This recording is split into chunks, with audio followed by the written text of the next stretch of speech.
বাজারের নাম কি? আলম ভাই কালো মার্কেট। দিয়াবাড়ি।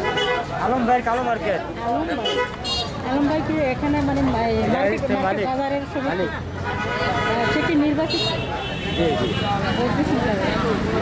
তারই কেমন মানে আচরণ মানে অনেক ভালো, অনেক সবকিছু মিলিয়ে ফেরেশতার মতো মানুষ। পাঁচ ওয়াক্ত নামাজ কালাম পড়ে, মানুষের খুব ভালো ব্যবহার করে।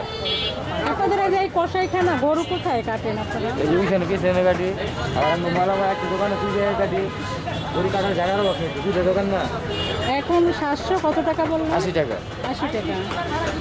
দর্শক আপনারা দেখছেন এখনো গোছের দাম কমে নাই। গরুর দামই তো কমে নাই। গরুর দাম নিজে আছে না, 800 টাকা কিনে পড়তে আছে, 900 টাকা একটা কিনে পড়তে আছে যারা কিনতে আছে কুরবানির গরু। এই যে দিয়াবাড়ি হাট উঠছে দেখেন যে একটা গরু 3 লাখ 3.5 লাখ টাকা দাম চাইতে আছে, একটু ছোটো ছোটো গরু। এত দাম কেন গরু? এই মানে গরুর দামের উপরে ভিত্তি করে অবশ্যই আমরা হস্তা কিনে আমরা হস্তা বেচতে পারবো। আচ্ছা, এখন মানুষ কি মাছ বেশি খায় না মাংস বেশি খায়? মাছ কমে খায়, গরু গোষ্ঠী বেশি খায়। মানে ওরা তো যারা অপেক্ষায় আছে, যারা কিনতে না পারে, যারা কুরবানি দিতে পারবো না তারা তো অপেক্ষায় আছে যে আসতেছে। ঠিক আছে, ধন্যবাদ। আমি একটু কথা বললাম।